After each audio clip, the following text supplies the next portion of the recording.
Hoje eu vou falar sobre saúde mental e guerra espiritual. Antes de começar, quero dizer que não sou médica. Obviamente, tudo que vou falar virá de minhas próprias experiências. Lembre-se que os médicos, psiquiatras e psicólogos, esses são os profissionais que você deve procurar. Espero que eu possa ajudar de alguma forma e mostrar a você que nós temos vitórias através de Jesus Cristo. Muitos de nós já lidamos com problemas de saúde mental, ansiedade, toque, depressão. Às vezes até temos pensamentos suicidas e ficamos pensando de onde está vindo estes pensamentos. Mas o que não percebemos é que os pensamentos mais poderosos do diabo é a sugestão. O diabo quer sua mente, ele quer sua alma, ele quer seu intelecto, ele quer suas emoções. Mas aqui está a boa notícia, que nós temos autoridade sobre os demônios.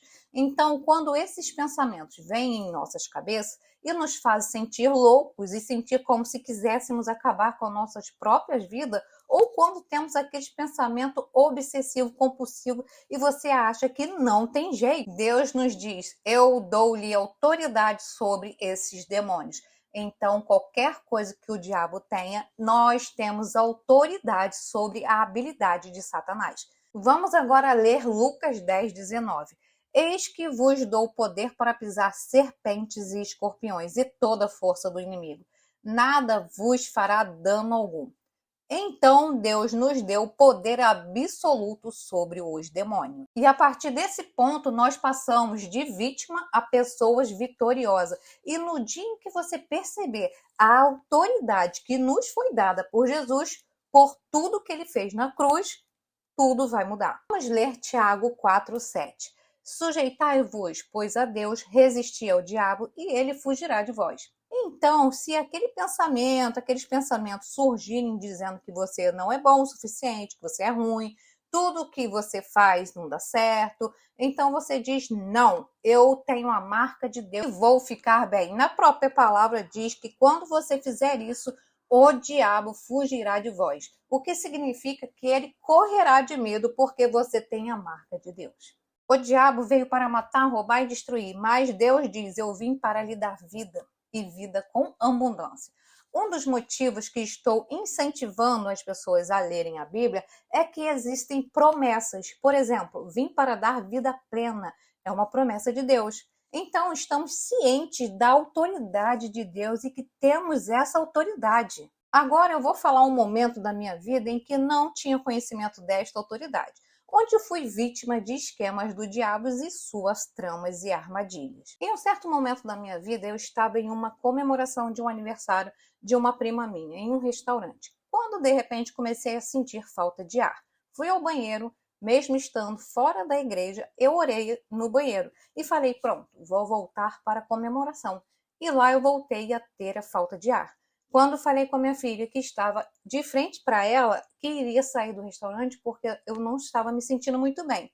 Minha filha tinha uns 16 anos na época e ela imediatamente passou por baixo da mesa e foi atrás de mim e chamou o meu outro filho e disse: vamos embora, minha mãe não está bem. Eles nem chegaram a comer nada, pois estavam no início da comemoração. E eu, chegando lá fora, a falta de ar era muito forte. E comecei a ficar com a visão turva e falando um pouco torto. Sensação horrível de morte. E a minha filha chamou um Uber, mandou mensagem para ele pedindo para que ele pudesse entrar no estacionamento do restaurante porque eu estava passando mal. O Uber cancelou a viagem. E ela ficou muito nervosa, que ela não sabia o que fazer, 16 anos, mas ela é bem ativa e conseguiu pedir outro Uber. E o outro Uber entrou no estacionamento e quando descobriu que eu estava passando mal, ele imediatamente ligou o alerta e correu feito uma ambulância para me socorrer. Graças a Deus, existem gente de bom coração. Chegando no pronto-socorro, a minha pressão estava alta, mas eu nunca tive problema de pressão. E o médico me deu um remédio sublingual e logo após baixar a pressão, o médico disse para eu procurar um cardiologista. E assim fiz.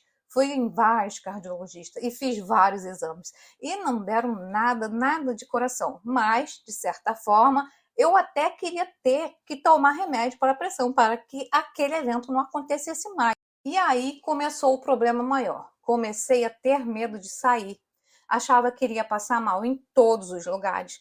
Eu passava tão mal, mas tão mal que ficava pálida. Era como se o sangue saísse do corpo. Aí começou síndrome do pânico, ansiedade e fui diagnosticada pela psiquiatra com depressão.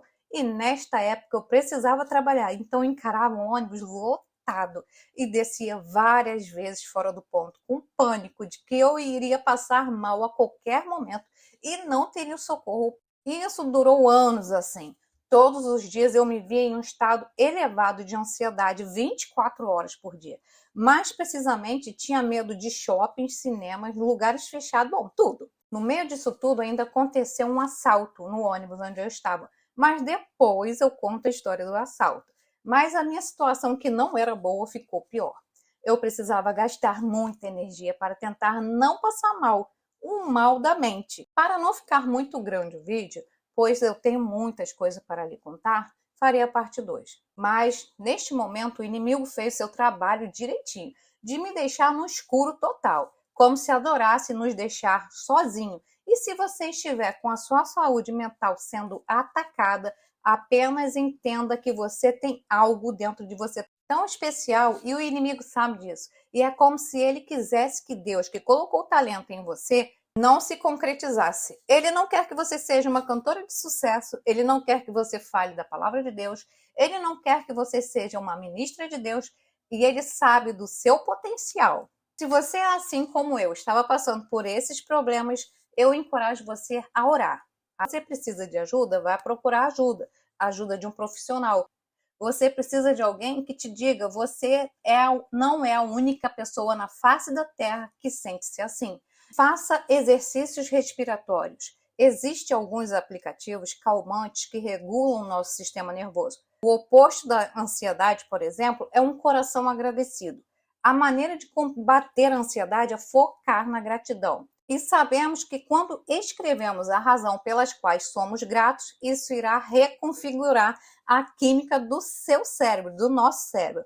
Comece a anotar as pequenas e grandes coisas que você é grato. Leia a palavra de Deus, ouça um louvor e vou deixar aqui alguns versículos para você ler toda vez que estiver passando por alguma coisa difícil.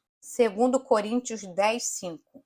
Destruímos argumentos e toda pretensão que se levanta contra o conhecimento de Deus e levamos cativo todo pensamento para torná-lo obediente a Cristo. Mas lembre-se, isso não acontecerá da noite para o dia, mas faça isso todos os dias, converse com Deus todos os dias.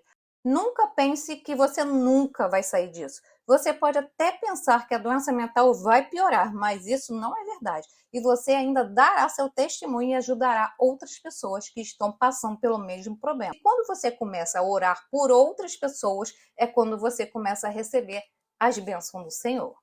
Em Mateus 16, 19, diz: eu te darei as chaves do reino dos céus, e tudo que ligares na terra será ligado no céu, e tudo que desligares na terra será desligado no céu. Lucas 10, 17. Os 72 voltaram alegres e disseram: Senhor, até os demônios se submeteram a nós em teu nome.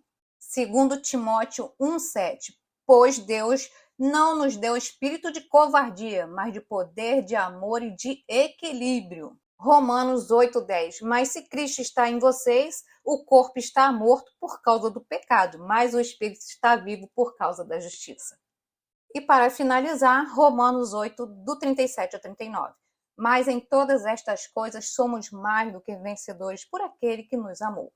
Porque estou certo de que nem a morte, nem a vida, nem os anjos, nem os principados, nem as potestades, nem os presentes, nem o porvir, nem a altura, nem a profundidade, nem alguma outra criatura nos poderá separar do amor de Deus, que está em Cristo Jesus, o nosso Senhor. Amém. Fique em paz.